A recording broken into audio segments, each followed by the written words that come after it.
नमस्कार।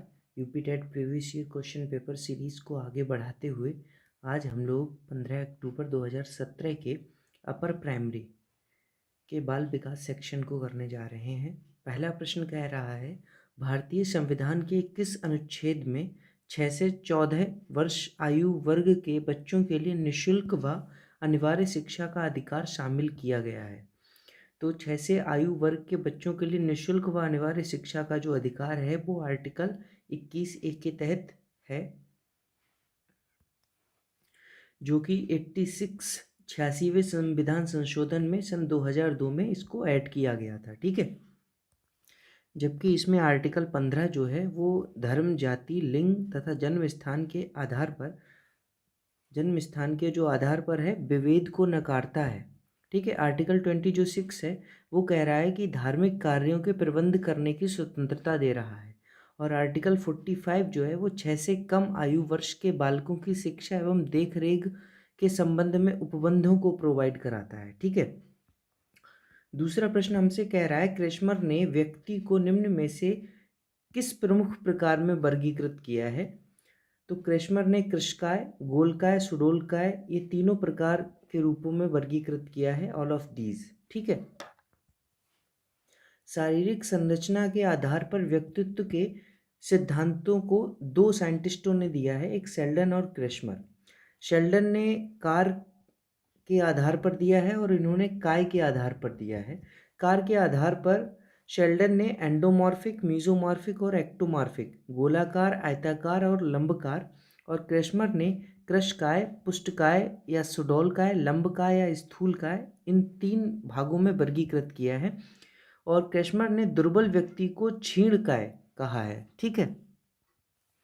तीसरे प्रश्न की ओर चलते हैं। टीईटी का उद्देश्य निम्न में से किसका मापन करना है? तो टीईटी का जो मुख्य उद्देश्य है वो अभिक्षमता का मापन करना है। संगणन का सिद्धांत निम्न में से किसकी व्याख्या करता है? संगणन का जो सिद्धांत है वो स्मृति की व्याख्या करता है। स्मृति जो होती है वो दीर्घकालिक दिनों में, हफ्तों में, महीनों में और वर्षों में हमारी स्थिर हो जाती है। यह जो प्रक्रिया होती है वही संगणन कहलाती है। इसी के आधार पर स्मृति में संगणन का सिद्धांत को बताया गया है। ठीक है। अगला जो प्रश्न है, निम्न में से कौन सी शिक्षा मनोविज्ञान की सर्वाधिक व्यक्तिनिष्ठ विधि है? अंतर्दर्शन विधि या बहिर्दर्शन विधि या अवलोकन विधि या प्रायोगिकरण विधि? तो इसमें ये जो लास्ट की जो तीन विधियां हैं, बहिर्दर्शन, अवलोकन और प्रायोगिकरण, ये आपकी वस्तुनिष्ठ हैं। कौन सी हैं? वस्तुनिष्ठ हैं। व्यक्तिनिष्ठ जो विधि है वो अंतर्दर्शन विधि है। कौन सी विधि है? अंतर्दर्शन विधि है। मनोविज्ञान में अप्रक्षेपी विधियों के द्वारा चेतन मन का जो अध्ययन है उसको करने के लिए दो प्रकार की विधियां दी गई, एक आत्मनिष्ठ, दूसरा वस्तुनिष्ठ। आत्मनिष्ठ में आत्मकथा विधि, अंतर्दर्शन विधि, व्यक्ति इतिहास विधि, प्रश्नावली विधि या साक्षात्कार विधि को माना जाता है। और आत्मकथा विधि को विलियम बुंट एवं उनके शिष्य टिश्नर के द्वारा दिया गया, व्यक्ति इतिहास विधि को टाइडमैन के द्वारा दिया गया और प्रश्नावली विधि को वुडवर्थ ने दिया था। चेतन मन के अध्ययन के लिए वस्तुनिष्ठ विधियों में मुख्य बहिर्दर्शन विधि, समाजमिति विधि, क्रम निर्धारण मापनी या रेटिंग स्केल या शारीरिक परीक्षण। बहिर्निर्देशन विधि को वॉटसन के द्वारा दिया गया, समाजमिति विधि को जेएल मोरेनो ने दिया था और क्रम निर्धारण मापनी को थर्स्टन के द्वारा दिया गया था। अगला प्रश्न कह रहा है, अल्बर्ट बंडूरा निम्न में से किससे संबंधित है? अल्बर्ट बंडूरा ने सामाजिक अधिगम का सिद्धांत दिया था। इसे अनुकरण का सिद्धांत भी कहते हैं। क्या कहते हैं इसे अनुकरण का सिद्धांत भी कहा जाता है। यह सिद्धांत इन्होंने बार्बीडाल गुड़िया पर किया था। किस पर किया था? इन्होंने बार्बीडाल गुड़िया पर यह प्रयोग किया था। इस सिद्धांत में अनुकरण का सिद्धांत भी कहते हैं इसे हम। अगला प्रश्न कहता है, अधिगम वक्र में पठार बनता है परिपक्वता के कारण? नहीं। अभिप्रेरणा के कारण? नहीं। अभिरुचि के कारण? नहीं। इनसे तो अधिगम जो वक्र है वो धनात्मक होता है। अधिगम का जो पठार है वो थकान के कारण बढ़ता है, निंद्रा के कारण बढ़ता है। दर्पण चित्र परीक्षण किसको मापने हेतु प्रयुक्त होता है? दर्पण चित्र जो परीक्षण है वो आपका अधिगम अंतरण को मापने हेतु प्रयुक्त किया जाता है। यह एक मनोवैज्ञानिक परीक्षण है जिसका उपयोग हम सीखने की दर, आँख हाथ के जो समन्वय है, न्यूरोसाइक्लिक जो क्षति है उसको मापने के लिए करते हैं। ठीक है। क्लाउड पिक्चर टेस्ट निम्न में से किसके मापन में यूज होता है? जो क्लाउड पिक्चर टेस्ट है वो आपका विलियम स्टर्न के द्वारा दिया गया। किसके द्वारा दिया गया था? William stern. यह परीक्षण आपका व्यक्तित्व को मापने के लिए प्रयोग किया जाता है। ठीक है। अगला प्रश्न कहता है निम्न में से कौन सा शेष से भिन्न है? टीएटी, रेवन का परीक्षण, 16 पीएफ, ड्रा ए मैन। तो इसमें से टीएटी तथा 16 पीएफ और ड्रा ए मैन जो परीक्षण है ये तीनों आपके व्यक्तित्व के परीक्षण हैं। व्यक्तित्व को मापने के लिए इन परीक्षणों का यूज किया जाता है। जो रेवन का परीक्षण है ये बुद्धि का परीक्षण है, इसको हम बुद्धि मापने के लिए इसका यूज करते हैं, बुद्धि मापन। तो रेवन का जो परीक्षण है वो बुद्धि परीक्षण है। टीएटी, 16 पीएफ और ड्रा ए मैन जो परीक्षण है वो व्यक्तित्व परीक्षण है। 7, 8, 9, 10, 11, 12 की जो माध्यिका है वो क्या होगी? इसमें आप क्या करते हो, जब आपके जो सम नंबर्स होते हैं तो n/2 वे पद का मान प्लस n/2 प्लस 1 वे पद का मान रखते हो। तो n/2 9 और 10, 9 + 10 = 19 डिवाइड बाई 2 कर देंगे हम, 1/2 ये फॉर्मूला होता है इसका। तो बाकी हमारा जो नंबर आएगा वो आपका आएगा 9.5। तो यही उसका उत्तर होगा, डी ऑप्शन बिल्कुल सही है। अगला प्रश्न कह रहा है सूझ या अंतर्दृष्टि के जो सिद्धांत है उसका प्रतिपादन किसने किया था? तो ये गेस्टाल्टवादी मनोवैज्ञान के द्वारा अंतर्दृष्टि का जो सिद्धांत है या सूझ का सिद्धांत है उसका प्रतिपादन किया गया था। यह आपका बनमानुष पर प्रयोग किया गया था, बनमानुष पर। ठीक है। मैकडूगल के अनुसार प्रत्येक मूल प्रवृत्ति का जो संबंध है वो संवेग के द्वारा होता है। इन्होंने 14 प्रकार की मूल प्रवृत्तियों का जिक्र किया है। अगला प्रश्न कह रहा है पूर्व अनुभव के आधार पर संवेदना को अर्थ प्रदान करना क्या कहलाता है? पूर्व अनुभव के आधार पर संवेदना को अर्थ प्रदान करना क्या कहलाता है? प्रत्यक्ष ज्ञान। ठीक है। अगला प्रश्न कहता है 5 वर्ष के मोहन की मानसिक आयु 8 वर्ष है तो उसकी बुद्धि लब्धि क्या होगी? इसका फॉर्मूला होता है मानसिक आयु बटे शारीरिक आयु मल्टीप्लाई बाई 100। तो ये कितना हुआ आपका? 20 से डिवाइड हुआ, 2 8 16 160, अर्थात इसकी बुद्धि लब्धि कितनी होगी? 160 होगी। ठीक है, 160। कौन सा बुद्धि लब्धि स्तर मंद बुद्धि वाले बच्चों का प्रशिक्षण योग्य बुद्धि लब्धि स्तर कहलाता है? तो इसमें आपका 70 से 79 तक जो बुद्धि लब्धि स्तर है वो आपका मंद बुद्धि वाले बच्चों का प्रशिक्षण योग्य बुद्धि लब्धि स्तर कहलाता है। ये बुद्धि लब्धि और उसके प्रकार जो हैं वो पाए जाते हैं इस तरीके से। 20 या 25 से कम को हम लोग महामूर्ख कहते हैं, 25 से 50 को हम लोग मूर्ख बुद्धि कहते हैं और 50 से 69 को अल्प बुद्धि कहते हैं। 70 से कम को निश्चित क्षीण बुद्धि कहते हैं, 70 से 79 को क्षीण बुद्धि कहा जाता है, 80 से 89 को मंद बुद्धि कहा जाता है, 90 से 109 तक हम सामान्य बुद्धि कहते हैं और 110 से 119 तक श्रेष्ठ बुद्धि कही जाती है और 120 से 139 तक अति श्रेष्ठ कहा जाता है और 140 से अधिक को हम लोग प्रतिभाशाली कहते हैं, प्रखर बुद्धि कहते हैं। ठीक है। अगला प्रश्न हमसे कह रहा है रोशाक इंक ब्लॉक टेस्ट का प्रयोग निम्न में से किसके मापन हेतु किया जाता है? तो रोशाक इंक ब्लॉक टेस्ट का जो प्रयोग है वो हम व्यक्तित्व के मापन में करते हैं और इंक ब्लॉक जो टेस्ट है ये हरमन रोशा के द्वारा दिया गया था। किसके द्वारा दिया गया था? हरमन रोशा के द्वारा। इसमें आपके 10 कार्ड्स होते हैं टोटल, जो कि 2 भागों में डिवाइड होते हैं।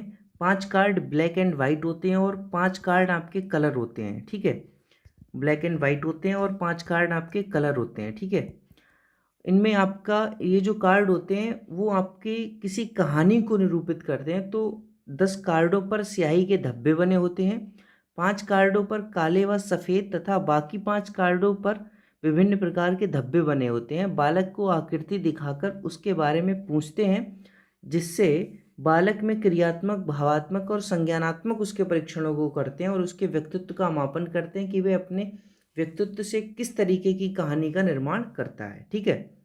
निम्न में से कौन सा विस्मृति का कारण नहीं है? सीखने में कमी होती है, ये भी विस्मृति का कारण है। मानसिक द्वंद्व, ये भी विस्मृति का कारण है। सीखने की दोषपूर्ण विधियां, ये भी विस्मृति का कारण है। स्मरण करने की जो इच्छा है वो विस्मृति का कारण नहीं है। तो हमारा बी विकल्प बिल्कुल सही है। ठीक है। अगला प्रश्न कह रहा है, वह विज्ञान जो संख्यात्मक प्रदत्त को एकत्र करने, विभाजित करने, प्रस्तुत करने, तुलना करने और व्याख्या करने की विधि से संबंधित है, क्या कहलाता है? तो उसे हम सांख्यिकी कहते हैं।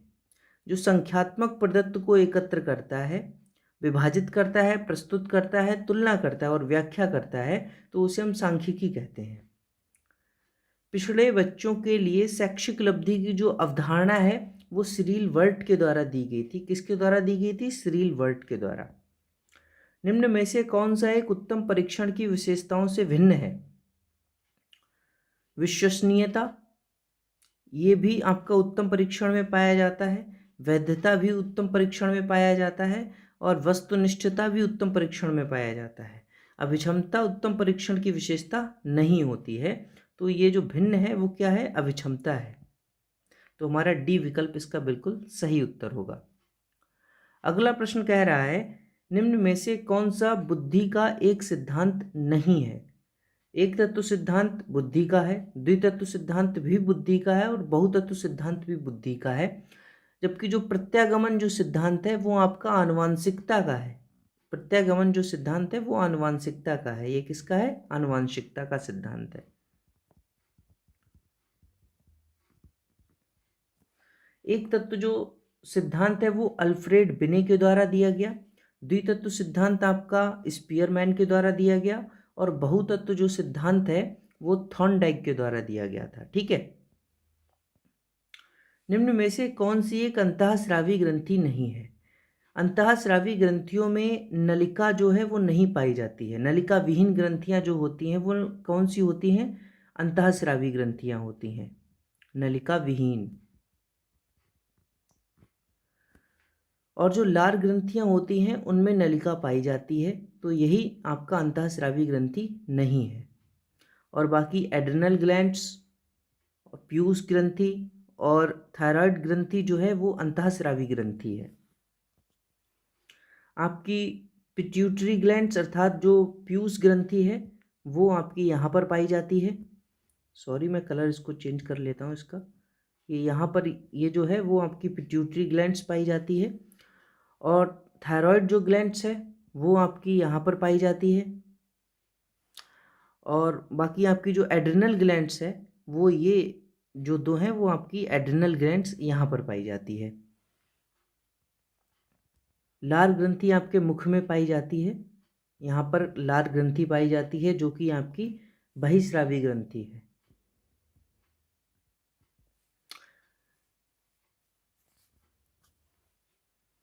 अगला प्रश्न कह रहा है, पियाजे के अनुसार संज्ञानात्मक विकास का जो द्वितीय अवस्था है वो क्या है?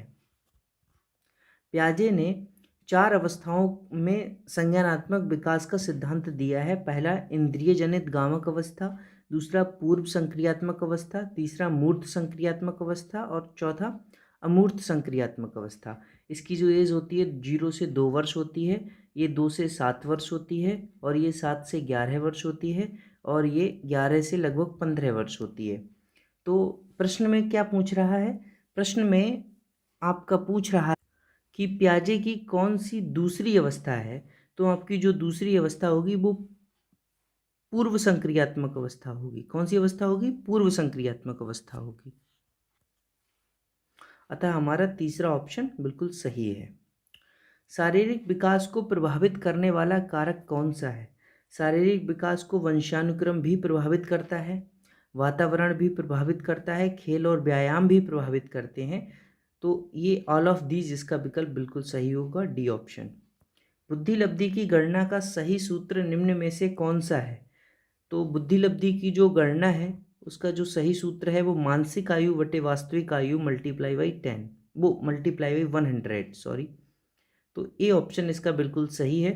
बुद्धि लब्धि का जो सर्वप्रथम जो फॉर्मूला है वो स्टर्न एंड कुल्हमन के द्वारा दिया गया था।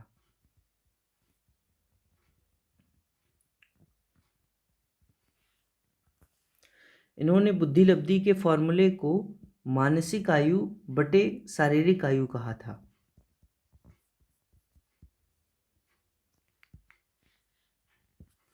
यह सूत्र स्टर्न एंड कुल्हमन के द्वारा दिया गया था, जबकि जो हम लोग इसमें पढ़ रहे हैं ये वाला फार्मूला आपका मानसिक आयु बटे वास्तविक आयु मल्टीप्लाई बाई 100, इसको टर्मन के द्वारा दिया गया था। किसने दिया था? टर्मन ने दिया था। तो सही सूत्र कौन सा है? मानसिक आयु बटे वास्तविक आयु मल्टीप्लाई बाई 100। चिंतनशील सोच की जो चर्चा है इनमें से किसने की थी? जो चिंतनशील सोच है या फिर प्रगतिवादी जो शिक्षा है उसको जॉन ड्यूवी के द्वारा दिया गया था। आगमनात्मक तर्क के स्तरों में कौन सा शामिल नहीं है? अवलोकन शामिल है, सामान्यीकरण भी शामिल है और प्रयोग भी शामिल है। कल्पना आगमनात्मक तर्क का स्तर नहीं है। ठीक है। अगला प्रश्न कह रहा है सीखी गई बात को धारण करने और पुनः स्मरण करने में असफल होना क्या कहलाता है? तो वह विस्मरण कहलाता है। क्या कहलाता है? विस्मरण। मूल प्रवृत्ति की एक प्रमुख विशेषता है जो पाई जाती है केवल मनुष्यों में नहीं, केवल बिल्ली चूहों में नहीं, केवल कलाकारों में नहीं, सभी प्राणियों में, तथा यह जन्मजात और प्राकृतिक होती है। ठीक है। तो इस तरीके से आज का सेशन समाप्त हुआ। Thank you. और अगर आपको वीडियोस पसंद आ रहे हैं तो प्लीज़ लाइक कीजिए, शेयर कीजिए एंड सब्सक्राइब करना बिल्कुल मत भूलिए सॉरी, और बेल आइकन को दबा दीजिए। ठीक है। धन्यवाद एंड थैंक्स फॉर वॉचिंग। और हाँ, अगर आपको किसी भी प्रकार की कोई समस्या आ रही है, किसी भी प्रश्न का उत्तर गलत लग रहा है, तो आप उसको कमेंट बॉक्स में ऐड कर सकते हैं, मैं उसका आपको जवाब दूंगा। ठीक है। धन्यवाद।